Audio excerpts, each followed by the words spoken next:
Here to talk about slow activity out there with the Ravens from the Baltimore Banner. Let's welcome back, as we do every Friday, Jonas Shaffer. Jonas, first of all, good morning. Good morning, guys. How's it going? Doing all right. And John Harbaugh goes to New York, as we know by now. I don't think it's officially official, but it seems as though it's pretty much set. It looks like Todd Monken's going to be going with him as well. Of the Ravens connected types, free agents, coaches, whatever, who else could you anticipate following old Harbsy up to the Meadowlands there? Well, I mean, obviously Monken is the big name there. I think, depending on how his head coaching interviews go, that would probably be a pretty good guess for a guy like him. You know, I think he saw just how important having a mobile quarterback is with Lamar, and Jackson Dart is no Lamar, but was pretty darn good for a rookie. So on the coaching side, I think Monken would make a lot of sense. I think any one of his former coordinators on defense would make sense. I think probably Zach Orr would be a tough sell, but they're paying $20 million for Harbaugh, so I think he can pretty much run the joint there. If it's not Zach Orr, it could be Denard Wilson from Tennessee, who's obviously a part of a shakeup there and had a lot of success in Baltimore, and now has that play calling experience with the Titans. Anthony Weaver, obviously in the mix for a lot of head coaching jobs, but probably a long shot to get them. So does he go? Does he leave Miami for a place with a little bit more talent up front with the Giants and Abdullah Carter, Dexter Lawrence, Brian Burns, Thibodeau, et cetera, et cetera. And then obviously you just we're all kind of waiting to see exactly which of these free agents make it to market. I think there are a lot of guys on this team who would make sense, especially for that depleted Giants defense. But we're 2 months away, I guess less than that from the start of free agency. So their most recent head coaching interview yesterday was Mike McDaniel, Dolphins ex-head coach. Just curious your thoughts on him in general. Seems to be, I don't know if I would say a polarizing figure, but everyone's got an opinion on him. I'll say this, I can't doubt the mind, the offensive mind, the wits about him, but as far as being a leader of men, that seems to be the bigger question with him. Where do you stand with McDaniel as Ravens or elsewhere, just a head coaching candidate in general? Yeah, I like McDaniel a lot. I think the fact that team without Tyreek Hill, with Tua kind of staring down the end of his days as a QB1, really fought toward the end of the year. Like, they did not pack it in. They did not give that Dolphins ownership any cause to fire McDaniel early, which I think was probably what we all expected to happen there.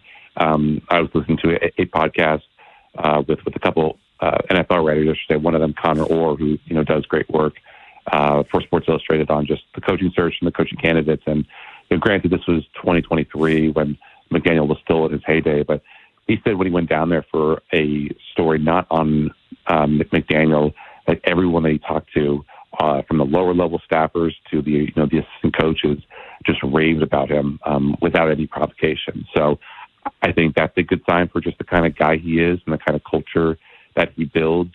There was a Twitter clip that went viral yesterday from this QB Collective Twitter site, which I think is affiliated with all these Shanahan guys, about just the kind of intentionality that he has in building an offense and attacking defenses, and him saying that your offense can't be confined to a certain box. It has to be bigger than that. It has to be whatever your imagination is, and just the way that he was able to kind of speak in plain spoken terms for a guy who's obviously regarded as this whiz kid offensive guru was really impressive. So I think obviously it didn't go well in Miami. It hasn't gone well in Miami for a lot of candidates. So if he catches the Ravens' eyes and they think that he's a finalist, I wouldn't say that he has a worse shot than any of those other guys that he would be in the mix for.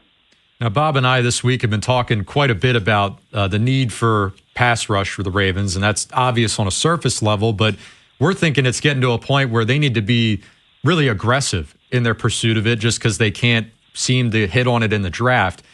Would you expect DeCosta to be willing to change his methods at all? I know he kind of downplayed it at the press conference the other day, said that he's still wants to build through the draft, but as the pressure heats up here with the Super Bowl window, do you ever see him flipping draft picks for a pass rusher, or at the very least comboing some picks to move up in the first round?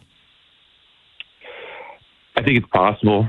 I just think that the history of everything that of Eric DeCosta has said, everything that Eric DeCosta has cited, that their preference would be to strike early in these guys' careers and not have to give up the draft capital that they want, not have to pay the $20 to $30 million to $40 million to get these guys under contract. So when you think about someone like a Max Crosby, it's not just you and the Raiders negotiating, it's you and the rest of the NFL, every other team that needs a pass rusher negotiating that. And that is the kind of market that I don't know Eric DeCosta likes to especially be at.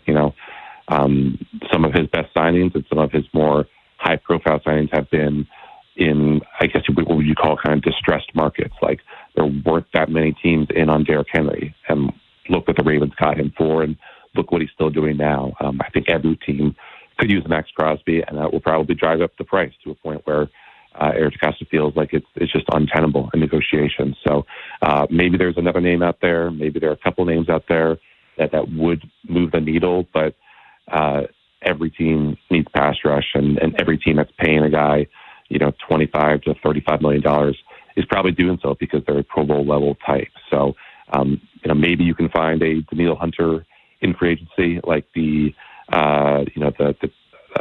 Texans did a couple years ago. But it just seems like the best way to do it, though it's not the only way to do it, is through the draft.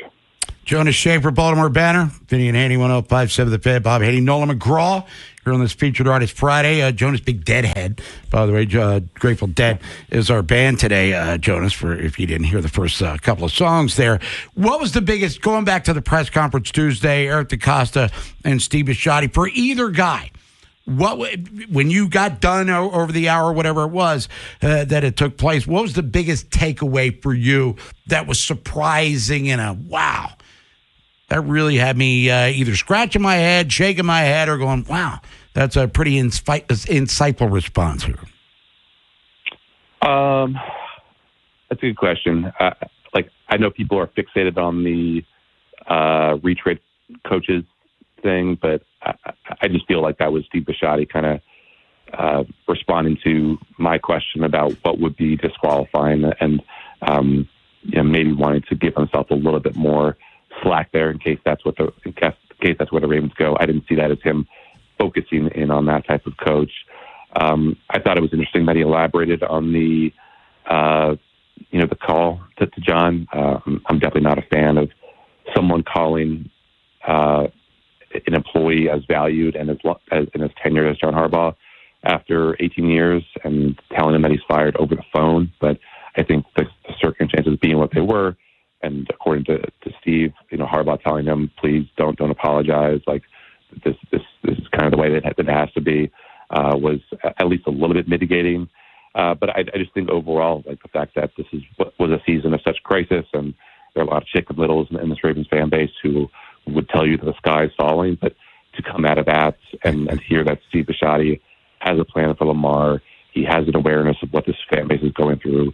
He knows how disappointing that the offensive line and pass rush were, and that he is in full recognition that this team has a certain timetable to win. I don't know how you can't come away from all that and not feel optimistic about what this offseason could be, because it seems like your owner is, one, not willing to make excuses, and two, is very much on the same page as you and saying that we have everything that we need to win with a little bit more help. And we're looking for the head coach, whether it's offensive-minded, defensive-minded CEO, who can take us over the top. Jonas, I know you're a busy man. Real quick, what's our NFL playoff upset here in the divisional round based on point spreads, of course? Man, let me bring them up. I guess, I'm not rooting for the Bills. So I guess Denver is now a favorite. I think the Bills were favorites earlier in the week.